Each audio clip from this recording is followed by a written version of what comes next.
বিয়ের পরের জীবনে যে এত দায়িত্ব সেটা বিয়ে না হলে বুঝতামই না। বিয়ের আগে ভাবতাম বিয়ের পরের জীবনটাই বুঝি অনেক সুখের, শান্তির, ঘুরবো ফিরবো খাবো, কেউ কিছু বলার নেই, বাধা দেওয়ার নেই। কিন্তু বিয়ের পরে যে অনেক রকমের দায়িত্ব চলে আসে, এটা মাথায় ছিল না। সাংসারিক দায়িত্ব, পারিবারিক দায়িত্ব, অনেক কিছু ইচ্ছা করলেও করতে পারি না, নিজে থেকেই করতে পারি না।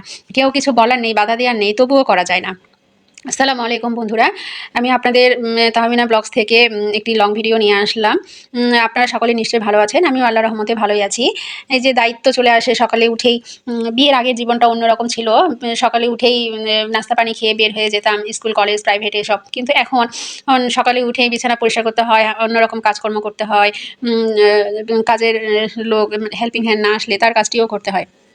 তো সকালে উঠেই আমরা সাধারণত বিছানাটাই পরিষ্কার করি। বিছানাটা এলোমেলো থাকলে ভালো লাগে না, ঘরটা পরিষ্কার থাকলে মনটাও ভালো থাকে, মনে অনেক ফুর্তি লাগে। ঘর বাড়ি পরিষ্কার থাকলে, টিপটপ থাকলে, নিজে যেমন সাজুগুজু করলে নিজের শরীরটা সাজুগুজুভাবে থাকলে যেমন অনেক ফুর্তি লাগে মনে, ঠিক তেমনি ঘর বাড়ি পরিষ্কার থাকলেও অনেক ফুর্তি লাগে।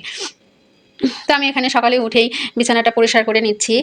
আজকে আমার হেল্পিং হ্যান্ড আসেনি, এই জন্যই আমার আজকে একটু কাজ বেড়ে গেছে। তাছাড়া আমাকে তেমন কাজ করতে হয় না। অন্যরকম কাজ বলতে বিছানাপত্র পরিষ্কার করার পর মেয়েদের বিভিন্ন রকমই কাজ থাকে। থালা বাসন পরিষ্কার করতে হয়, রান্না করতে হয়, কাপড় চোপড় পরিষ্কার করতে হয়। ছোট বাচ্চা যদি থাকে বাচ্চাদেরও অনেক কাজকর্ম করে দিতে হয়, তাদের খাবার রেডি করে দিতে হয়। স্কুল, প্রাইভেট থাকলে তাদের জন্য রেডি করে দিতে হয় খাবার, তাদেরকে স্কুলের জন্য রেডি করে দিতে হয়, পোশাক পরিয়ে দিতে হয়। তো এই ধরনের কাজ করতেই মেয়ে মানুষের দিন চলে যায়। কিন্তু ছেলেরা বলে মেয়েরা কী করে? প্রায় বেশিরভাগ হাজব্যান্ড এসে বলে বাসায় সারাদিন বসে বসে থাকো, কী করো? কিন্তু অনেক কাজ থাকে, একটা পরিবারে অনেক কাজ থাকে। মেয়েরা যখন বাহিরে বেড়াতে যায়, বাবার বাড়ি যায়, বিভিন্ন আত্মীয়স্বজনের বাড়ি যায় বেড়াতে, হয়তো ২-৩ দিন আসে না। সে সময়ে ছেলেরা যে বাড়ির অবস্থা করে রাখে, যেখানেই খায় সেখানেই হাঁড়ি পাতিল রেখে দেয়, চুলার অবস্থা খারাপ করে রাখে, কাপড়-চোপড় বিছানার উপর ফেলে রাখে। তো এগুলো এসে পরিষ্কার করতেও ওই মেয়ে মানুষের অনেক প্যারা চলে যায়।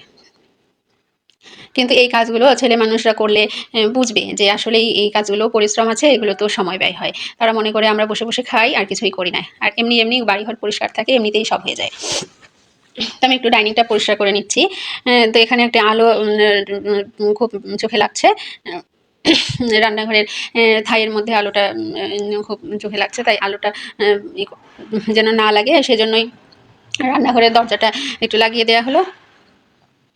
আমার যেহেতু আজকে হেল্পিং হ্যান্ড আসেনি, আমাকে সবই কাজ করতে হবে। রান্নার কাজেও সে সাহায্য করতো, একটু কোটা বাছা করে দিয়ে যেত, কিন্তু আমাকে সেটাও করতে হবে। একটু হালকা বাজারঘাট করা হয়েছে, সেগুলো গুছিয়ে তুলতে হবে।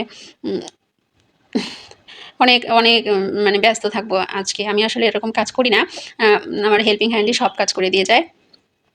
আর যেহেতু আমি কাজ করি না সেজন্য আমার কাজের সময়ও অনেক বেশি লাগে। অনেকেই অনেক দ্রুতভাবে কাজ করতে পারে, আমি তো দ্রুতভাবে কাজ করতে পারি না।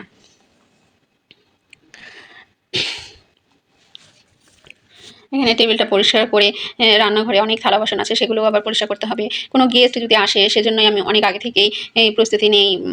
যদি শুনি যে গেস্ট আসবে, তাহলে আমি রান্নার আয়োজনগুলো কী দিয়ে কী রান্না করব এগুলো আমি আগে থেকেই প্রস্তুতি নিয়ে রাখি, কিছুটা এগিয়েও রাখি রান্না করে। কারণ হচ্ছে আমার কাজ করতে অনেক সময় লাগে। আমি গেস্টকে সময় দেবো নাকি আমি নিজেই রান্না করব? গেস্টও তো মনে করবে যে গেস্ট আসছে জন্য আমি রাগ করেছি, তাদেরকে সময় দিচ্ছি না। তারা তো আর বুঝবে না আমার কাজ করতে অনেক সময় লাগে। সেজন্য আমি আগে থেকেই রেডি হয়ে থাকি, তাদেরকেও সময় দিতে পারি, আমার কাছেও ভালো ভালো লাগে। থালা বাসনগুলো আমি মেজে নিচ্ছি। থালা বাসনগুলো মাজা হয়ে গেলে আমাকে রান্নার কাজ করতে হবে, বাজারঘাটগুলো পরিষ্কার করে ওঠাতে হবে।